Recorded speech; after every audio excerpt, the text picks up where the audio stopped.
ओम साई राम। आप सभी साई भक्तों का इस साई प्रार्थना केंद्र पर स्वागत है। फिर आप सबसे मिलकर मुझे बहुत खुशी हो रही है। आप सभी ने आपकी बहुत सारी प्रार्थनाएं हमें हमारे इस प्रार्थना केंद्र पर भेजी हैं, तो हमने ये सारी प्रार्थनाएं बाबा के समक्ष रखी हैं। बाबा अवश्य आपकी सारी मनोकामनाएं पूरी करेंगे और जल्द ही आपको उसका अच्छा परिणाम भी प्राप्त होगा। तो हर रोज़ की तरह आज फिर मैं आपसे एक नए विषय के बारे में चर्चा करने वाली हूँ। आज हम एक मुख्य विषय पर चर्चा करने जा रहे हैं। आप में से कई लोगों का यह प्रश्न होगा कि अगर हम यदि मांसाहारी भोजन करें तो क्या हम बाबा की पूजा कर सकते हैं?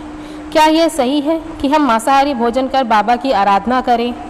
साधारणतः जब भी हम मांसाहारी भोजन करते हैं तो हम मंदिरों में नहीं जाते, साथ ही घर पर भी पूजा करने में हमें संतुष्टि का अनुभव कम ही होता है। तो आप में से बहुत से लोग रविवार छुट्टी का दिन परिवार के साथ रहते हैं, लेकिन यदि आप मांसाहारी भोजन करें तो आप अवश्य पूजा के कमरे में जाने में भी हिचकिचाते होंगे। तो यहाँ एक यह प्रश्न उठता है कि यदि हम मांसाहारी भोजन करें तो क्या हम बाबा की पूजा उस दिन करें या नहीं? तो इसका प्रश्न का उत्तर एक ही है कि आप मांसाहारी भोजन करें या शाकाहारी भोजन करें, आप बाबा की पूजा कर सकते हैं।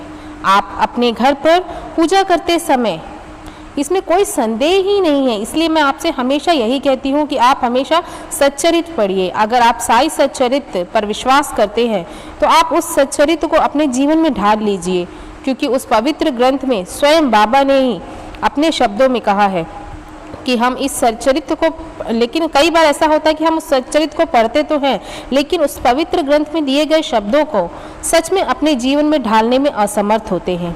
अगर आपको मन में कोई भी कष्ट हो या कोई शंका हो तो उसका उत्तर आप अवश्य इस पवित्र ग्रंथ के माध्यम से स्वयं सद्गुरु के द्वारा प्राप्त कर सकते हैं।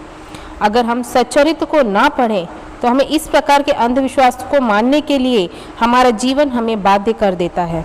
तो आइए अब हम इस सच्चरित्र के माध्यम से पढ़ें कि क्या हम मांसाहारी भोजन करके बाबा की आराधना कर सकते हैं या हमें शाकाहारी भोजन करके ही बाबा की आराधना करनी चाहिए। तो स्वयं बाबा ने अपने श्री पवित्र ग्रंथ श्री साई सच्चरित्र में अध्याय 38 पेज नंबर 269 में दिया है। तो मैं उस पाठ का अध्ययन कर रही हूँ, आप ध्यान से सुनिए। बाबा की हांडी। मानव धर्म शास्त्र में भिन्न भिन्न युगों के लिए भिन्न भिन्न साधनाओं का उल्लेख किया गया है।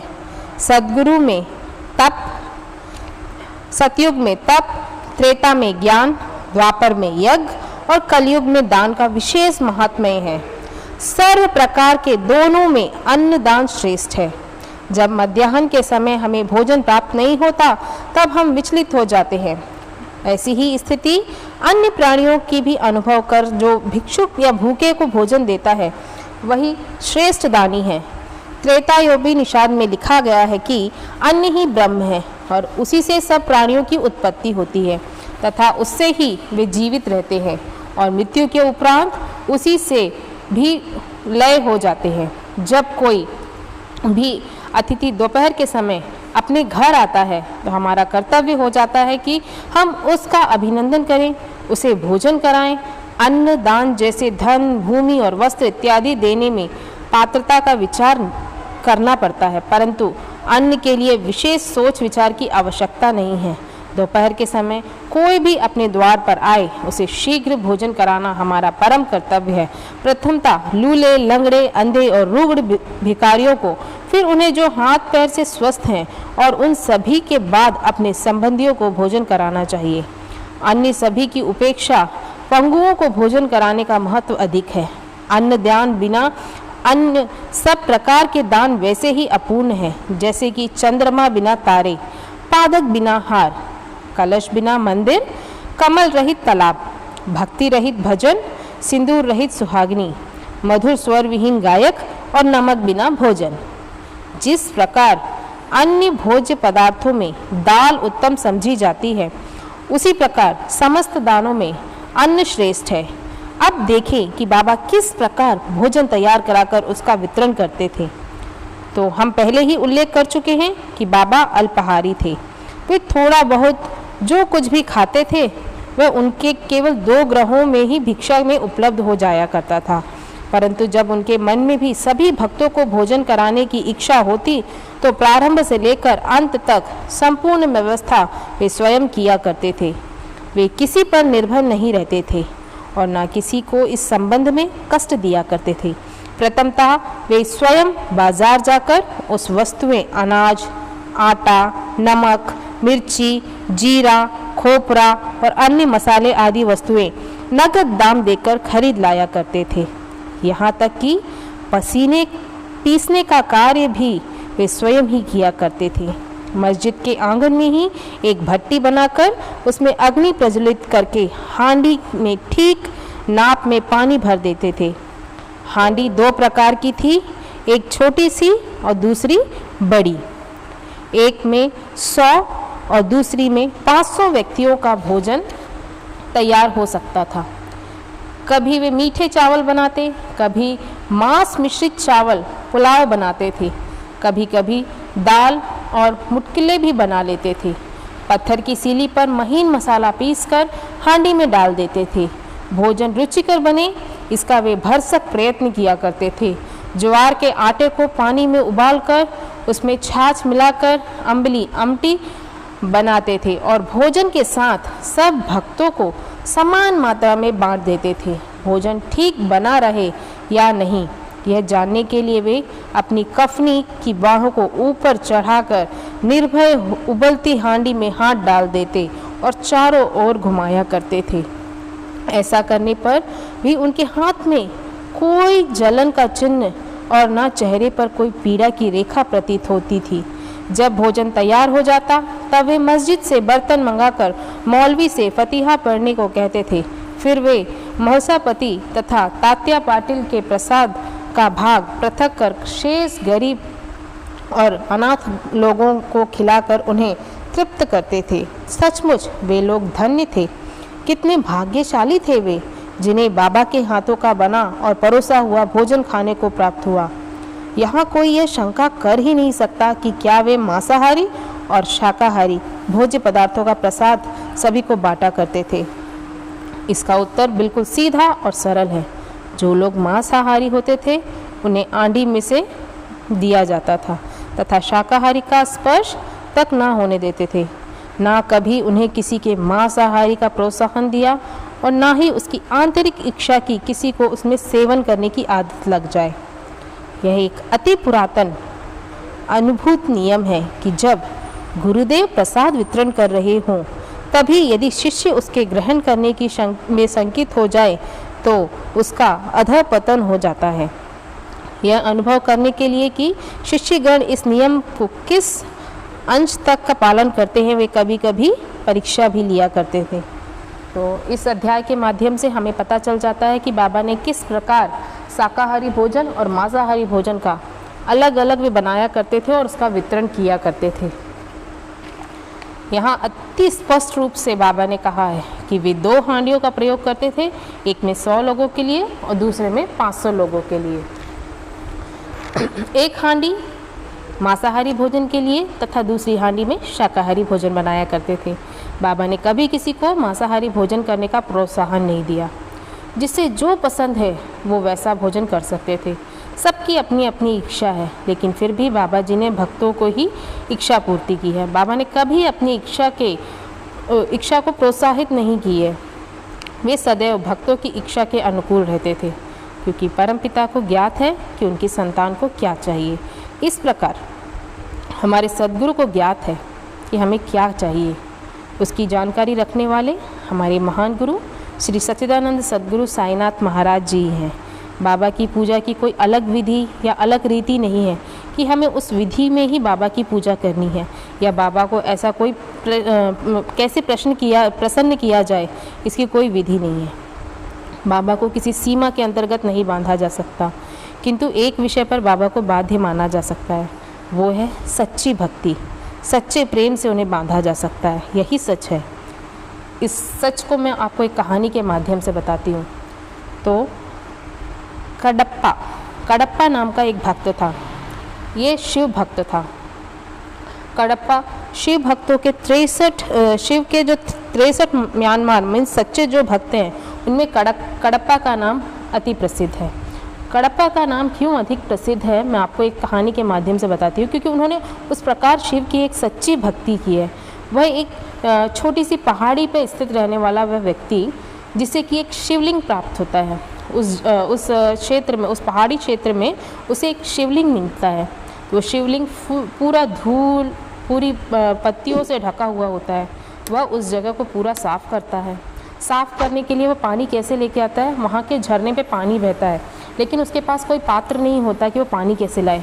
वो अपने मुंह में पानी लेके आके उस शिवलिंग को धोता था। धोने के बाद उसे वहाँ पे जो भी मांसाहारी भोजन मिलता था वो लाके वो शिव जी के चरणों पे रख देता था, शिव जी को अर्पण करता था, और शिव भी उसके द्वारा दिए गए भोजन को ग्रहण करते थे। इस प्रकार कडप्पा एक आदिवासी युवा होने के साथ साथ शिवलिंग का एक परम भक्त भी था। अब उसकी भक्ति को परखने के लिए शिव ने उसकी परीक्षा भी ली। हर ईश्वर के द्वारा उसके भक्तों को परखने के लिए हर सदैव उसकी परीक्षा ली जाती है।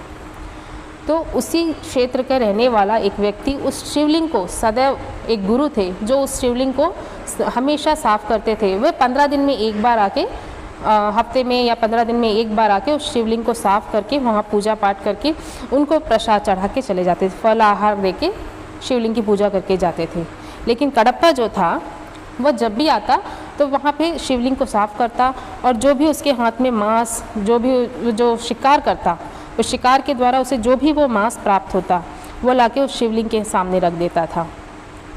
अब ये जो दूसरा गुरु था वह जब भी आता तो वो देखता कि मैंने यहाँ पे फलाहार रखा, ये कैसे मांस में बदल गया, कौन कर रहा है, ये शिवलिंग के साथ कौन इतना अन्याय कर रहा है, ये किसका कार्य हो सकता है, वो सोचता है। तो वो क्या करता है, वो गुरुजी क्या करते हैं, एक दिन वह झाड़ी के पीछे छुप कर देखते हैं कि ऐसा कौन कर रहा है। तो उस दिन कडप्पा फिर उसी तरह आता है, वह शिवलिंग को साफ़ करता है, उसके द्वारा शिकार किए गए मांस जो भी मांस उसे मिलता है वो शिवलिंग के सामने रख देता है। तो वह जो गुरु होते हैं, कडप्पा के जाने के बाद गुरु शिव के पास आके बोलते हैं कि हे भगवान, हे महादेव, ये कैसा अनर्थ है, यह व्यक्ति आपको मांसाहार भोजन दे रहा है और आप भी उसे ग्रहण कर रहे हैं, ये कितना अन्याय कर रहा है आपके साथ। तो शिव से पूछते हैं, महादेव से पूछते हैं, तो शिव जी कहते हैं कि वह सच्ची भक्ति दिखा रहा है। तब वो गुरु जी कहते हैं कि मैंने भी आपकी कई तरह से सेवा की है, मैं भी आपको साफ़ करता हूँ, मैं भी आपको फलाहार देता हूँ, मैं भी आपको प्रसाद चढ़ाता हूँ, लेकिन यह व्यक्ति आपको मुंह में लाए हुए पानी के द्वारा आपको साफ़ करता है और फिर आपको मांसाहार देता है। ये कैसा, आप इसमें आपको भक्ति कहाँ से नज़र आती है करके वो शिव से बात करता है, गुरु जी के पूछते हैं शिव से। तो उसके बाद शिव कहते हैं आप यहीं पे रुकिए, हम उसकी परीक्षा लेते हैं। अब महादेव उनकी परीक्षा लेने वाले हैं, कडप्पा की परीक्षा लेने की सोचते हैं। तो महादेव क्या करते हैं, अगले दिन जब कडप्पा आता है वहाँ पे, तो शिव क्या करते हैं, उसी तरह वो मंदिर को साफ़ करता है, शिव को मांसाहार देता है। शिव अब उसकी परीक्षा लेते हैं। शिव की एक आँख से खून के आंसू बहते हैं। तो कडप्पा सोचता है हे भगवान, ये कैसा अनर्थ है, भगवान की आँख से खून बह रहा है करके वह क्या करता है कि अब ये इस खून को रोकने का क्या उपाय है। वो उपाय सोचने में वह अपनी ही आँख निकाल के शिव की आँख में रख देता है। उतने में शिव की दूसरी आँख से भी खून के आंसू बहने लगते हैं। तो कडप्पा क्या सोचता है, हे भगवान, अब दूसरी आँख से भी खून बह रहा है, इस खून को मैं कैसे रोकूं।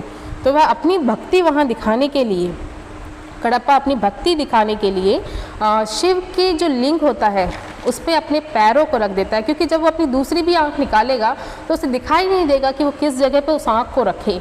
इसलिए वह अपने पैरों को निकाल के शिव की दूसरी आँख पर रखता है और अपनी आँखों को निकाल के ठीक उस पैरों के स्थान पे शिव के लिंग में दोनों आँखों को रख देता है। इस प्रकार वो दोनों आँखों को अपनी भक्ति के रूप में शिव को दान करता है। तो भक्तों, यही सत्य है कि भक्ति जहाँ होती है, ईश्वर हमारी बहुत सी परीक्षाएं ले सकते हैं, हर कदम पे हमारी परीक्षाएं ले सकती है, लेकिन हमें उस परीक्षाओं पे खड़े उतरना है। जैसी भी परीक्षा हो, हमें हमारी भक्ति को नहीं छोड़ना है, हमें भी कडप्पा की तरह भक्ति करनी है। तो यही सच्ची भक्ति है। गुरु ने हर रोज उन पूजा की, यह उनका केवल कर्तव्य था। उस गुरु ने जो भी किया वह अपने कर्तव्य के रूप में किया, लेकिन कडप्पा ने सच्ची भक्ति की। उसे कोई मंत्र नहीं मालूम, पूजा की कोई विधि नहीं मालूम, लेकिन उसने सच्ची भक्ति की। उसे जो भी किया सच्चे मन से, श्रद्धा भाव के साथ, आत्मीयता से किया। इसलिए यही कारण है कि शिव के 63 म्यांमार सच्चे भक्तों में उनका नाम शामिल है तथा शिव ने साक्षात्कार कडप्पा को दर्शन भी दिए हैं। वह गुरु जो हर रोज शिव की पूजा सप्ताह में 2 बार आके पूजा करता था और उसका नाम किसी को नहीं मालूम, लेकिन उस सच्चे भक्त का नाम शिव भक्तों में शामिल है। तो हमारे सद्गुरु साईं भी ऐसे ही हैं। अगर हम उन्हें सच्चे मन से, आत्मीयता से पूजें, जो हमसे हो सके हम बाबा के लिए सच्चे मन से करें। आपसे जो हो सके बस आप सच्चे मन से करिए, बस यही काफ़ी है। लेकिन हम सच्चे मन से करें, यह बहुत ज़रूरी है। सच्ची भक्ति से करें। हम मांसाहारी भोजन करें या शाकाहारी भोजन करें, यह आपकी इच्छा पर निर्भर है। हमारे सद्गुरु ने कभी हमें बाध्य नहीं किया है। अर्थात हम सच्चे मन से बाबा की पूजा करें। बाबा के लिए किसी भी प्रकार का व्रत करने की आवश्यकता नहीं है, क्योंकि बाबा ने उनके भक्तों का, बाबा जो है उनके भक्तों को भूखा रहना उन्हें पसंद नहीं है। सद्गुरु ने स्वयं ही कहा है कि अब हमारी जो आदत है उसे नहीं बदलनी चाहिए। ऐसा विषय जो हमारी आदत के अनुकूल है उसे बदलने की आवश्यकता नहीं है। बाबा जी हमसे कर्तव्य नहीं अपितु सच्ची भक्ति की आस करते हैं। वे चाहते हैं कि हम आत्मीयता से उन्हें अपना माने। कडप्पा की तरह हमें भी सच्चे मन से भक्ति करना चाहिए। जिस तरह उन्होंने अपनी आंखों का बलिदान देकर भी भक्ति निभाई, उसी प्रकार हमें भी अपने परमात्मा के प्रति सच्ची भक्ति करना आवश्यक है। ईश्वर हमारी बार बार परीक्षा ले सकते हैं, लेकिन हमें उस ईश्वर के प्रति सच्ची भक्ति करना आवश्यक है।